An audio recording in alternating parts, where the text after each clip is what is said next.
Have you ever wondered how close you've come to danger without even realizing it? At Shivering Vault, we take you there, one story at a time. But before you drift off, consider liking this video and commenting where you're watching from. Now, let's dive into these chilling stories.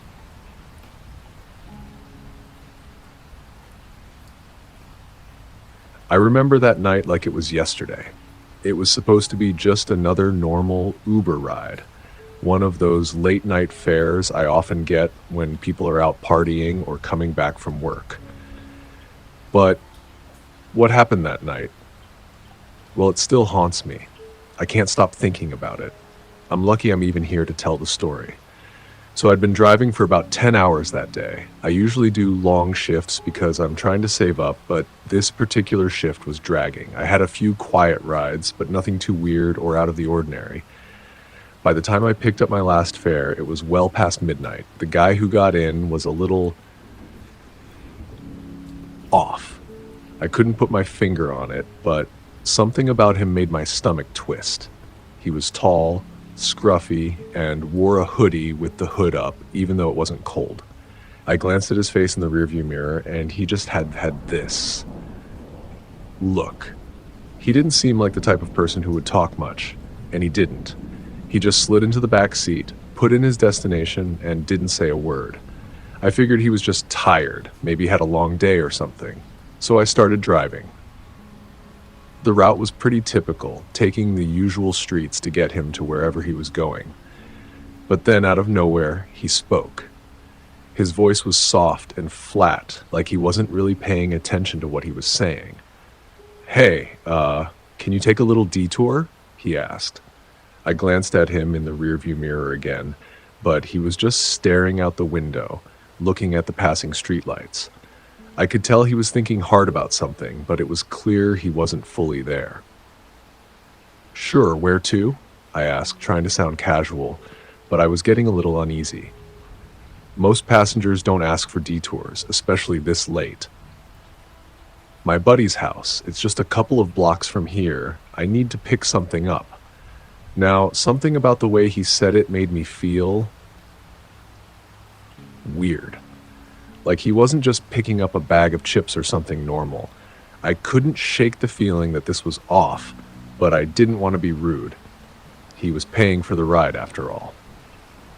"All right, no problem," I said, turning the wheel to take the exit off the main road.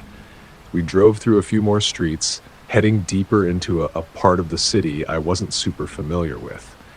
It was one of those sketchy neighborhoods where you could tell things weren't always right, you know? The houses were run down, a lot of them looked abandoned, and there weren't many lights. The guy didn't say a word for the next few minutes, just staring out the window. I had the eerie feeling he wasn't even aware of what was happening outside the car. Then he pointed to a house up ahead.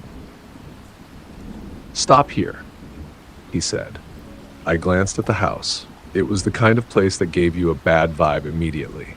It was dark, the windows were either boarded up or had flimsy curtains hanging, and the front yard was overgrown with weeds and trash. It just screamed, "Stay away."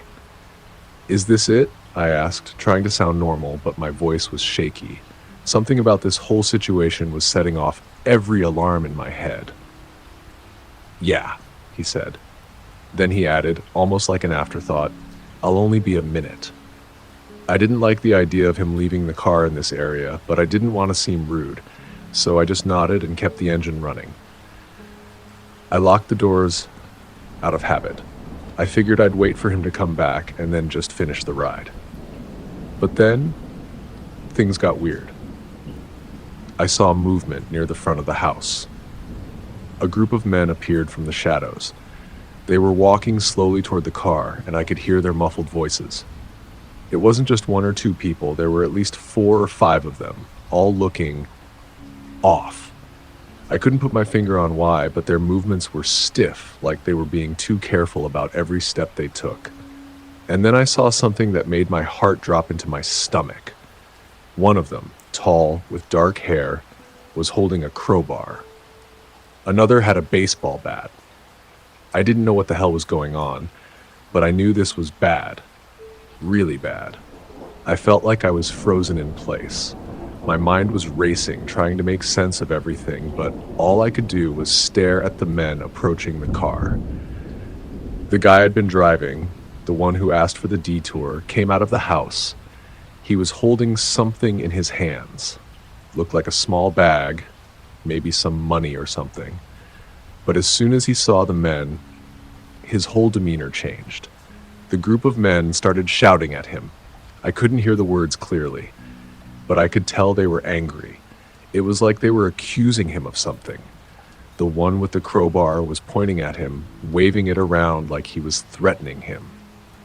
It looked like a serious argument, and I was stuck there, watching it all unfold. My heart was pounding in my chest. Then, without warning, one of the men lunged at the guy I was driving. They started fighting, shouting, pushing, hitting each other. The guy in the hoodie seemed to try to defend himself, but he wasn't putting up much of a fight. It was like he was trying to get away from them, but they kept grabbing him, pulling him back.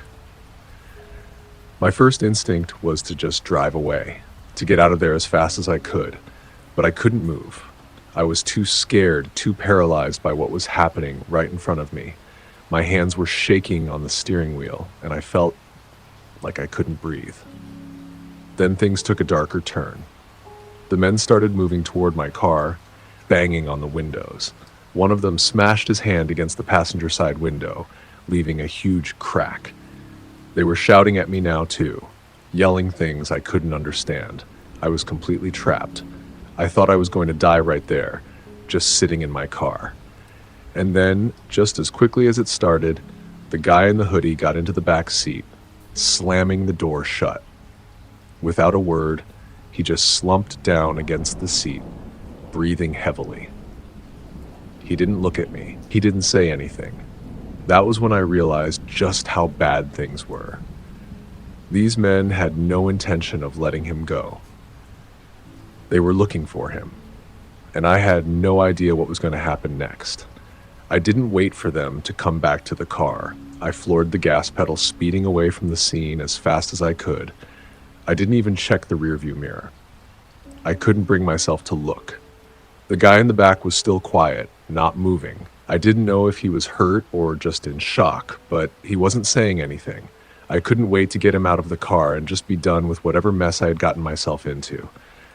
When I finally reached his destination, somewhere safer, thankfully, I pulled over. He didn't even look at me as he got out of the car. He just opened the door and left. I didn't see where he went, but I didn't care. I sat in the car for a while after he left.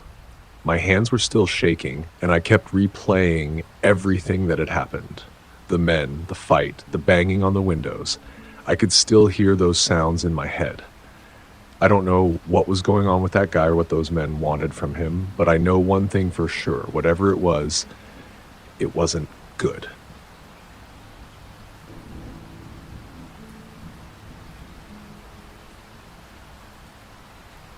It started out like any other late-night Uber ride. I was in California visiting a friend for a weekend trip. The city was nice, but I'm from a small town, so I wasn't used to the constant noise and lights. It had been a long day full of sightseeing and exploring, and by the time I called the Uber, I was exhausted. All I wanted was to get back to my hotel and crash. So I opened the Uber app and ordered a ride. The driver showed up within minutes. He was an older guy, probably in his early 50s. He had graying hair, a scruffy beard, and kind of a tired look in his eyes. He seemed harmless enough. When I got into the car, he gave me a quick smile, but something about him was off. Not in a bad person kind of way, but just off. Maybe it was the way he looked at me, or how he kept looking at the rearview mirror as if he were trying to study my face. Anyway, I didn't think too much about it. It's late and people are usually tired, right? So I settled into the back seat, plugged in my headphones, and figured I'd relax for the short ride. We started driving, and like I said, at first everything seemed fine. The city lights were flashing by, and the radio was playing some soft music. He didn't say much at first, which was fine. I wasn't in the mood for a chat anyway. But after a few minutes, he broke the silence. "Hey, you want some candy or snacks?" he asked. His voice was too cheerful for how late it was. I looked at him through the rearview mirror. He had a small container of candy on the passenger seat, and there were bags of chips, crackers, and granola bars scattered around the dashboard. "No, thanks," I said, not wanting to seem rude, but also not feeling the need for snacks on a ride. He seemed okay, but I just wasn't in the mood to take candy from someone I barely knew. But then he pressed. "Come on, I've got all sorts of stuff. Chips, cookies, candy. You sure you don't want anything? It's a long ride." His voice had a weird kind of insistence to it, like he was pushing it a little too hard. I gave him a polite but firm, "No, I'm good, thanks," trying to end the conversation, but he didn't let up. "I insist," he said, reaching over and grabbing a bag of candy. He held it out to me, looking at me through the rearview mirror with a smile that felt too wide. "You'll feel better. It'll help you relax, I promise." Now, something about the whole situation started to make me feel uneasy. It wasn't just that he kept insisting, but his tone. It was almost like he was trying to make me feel uncomfortable, like he was waiting for me to give in. He wasn't a bad guy, I don't think, but there was something unsettling about how hard he was pushing me. I'm not sure why, but I felt a knot in my stomach.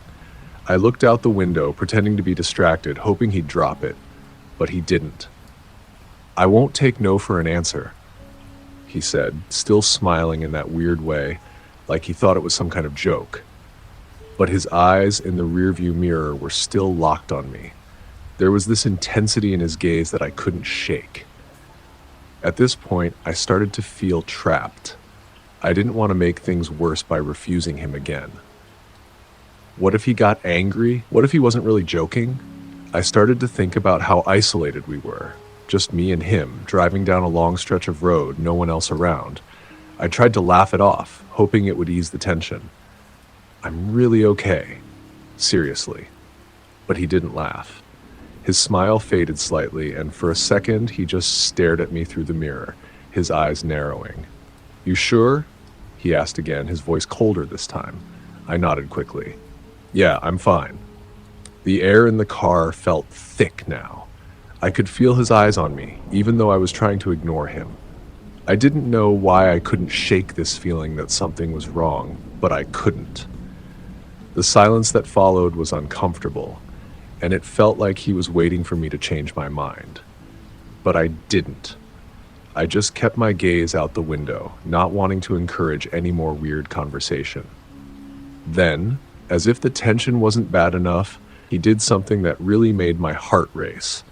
He suddenly swerved the car into the other lane, almost hitting a parked car on the side of the road.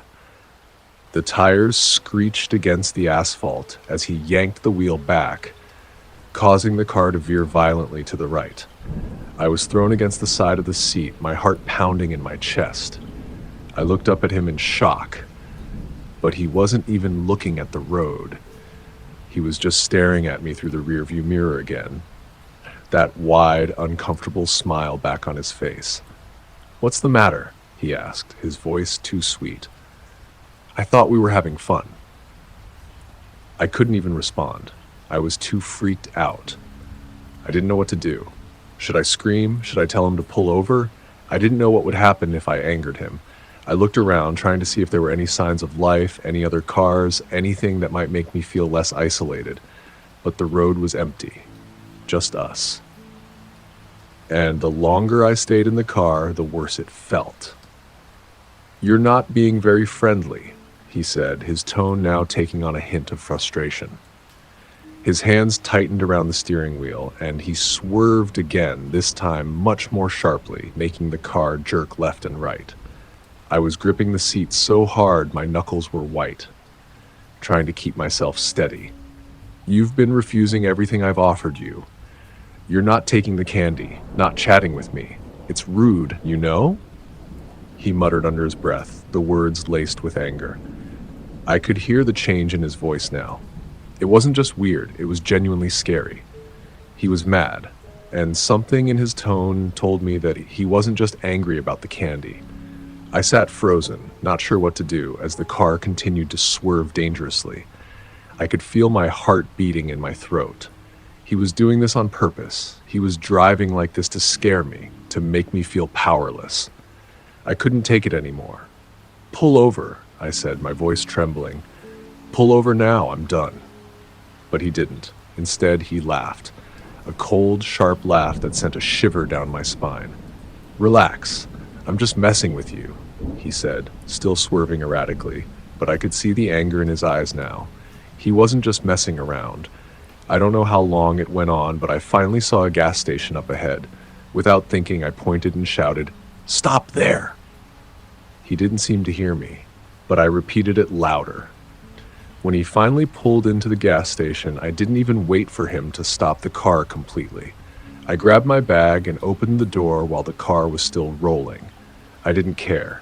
I just needed to get out of that car. I slammed the door behind me and didn't even look back. I ran straight into the gas station, my legs shaking. Looking back, I don't know what the guy's deal was. Maybe he was just trying to have some fun. Maybe it was all just some twisted joke to him, but it didn't feel that way. It felt like he was trying to mess with me, really mess with me. And I'm glad I got out when I did. Every time I get into an Uber now, I can't help but think about that night. I don't know if I was just lucky or if I should have done something differently, but I'll never forget that feeling of being trapped with no control over the situation.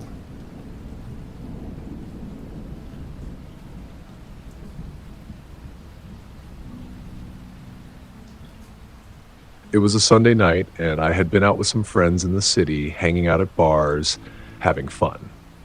It was one of those nights where you don't really want to end, but you know you have to get up early the next day. So around 2 a.m., I decided to call an Uber to get back to my hotel.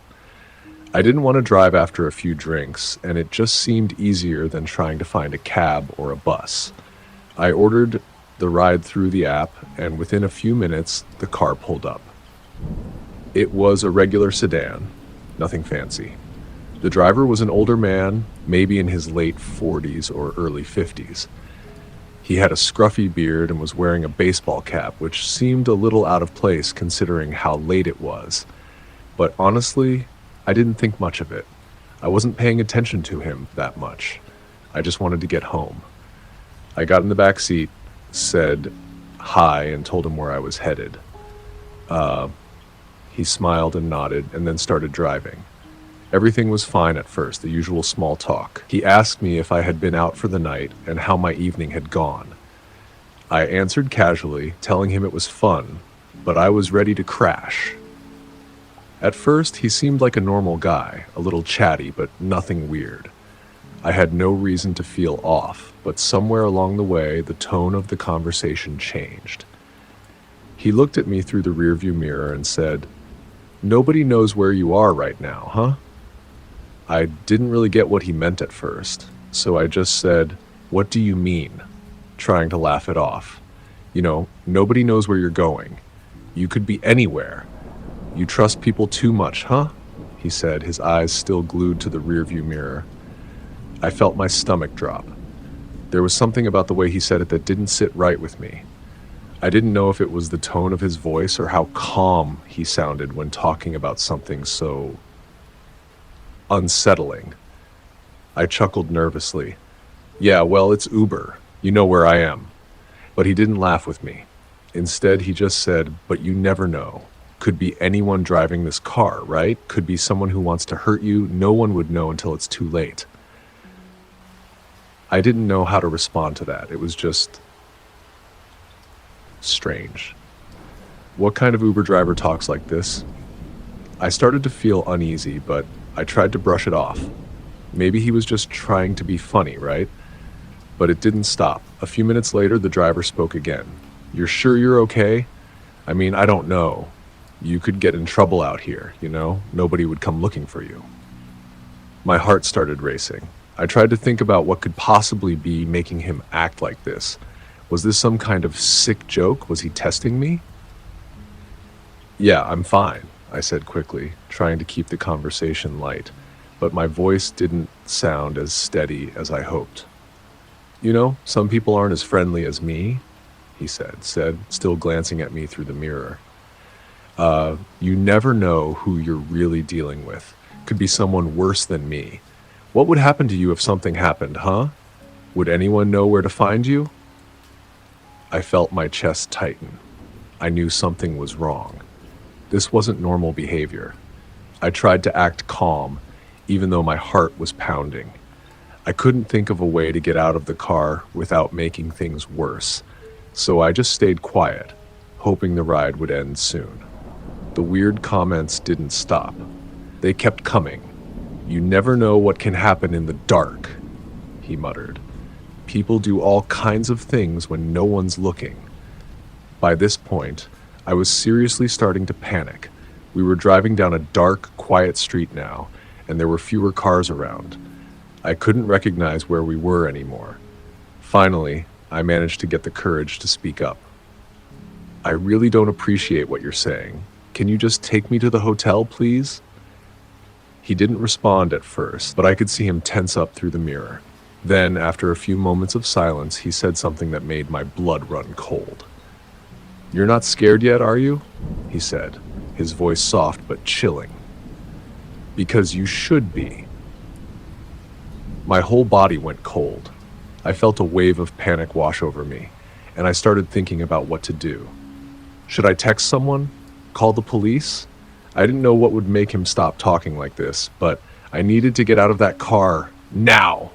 I pulled out my phone, but as soon as I started unlocking it, he slammed on the brakes, throwing me forward against the seatbelt.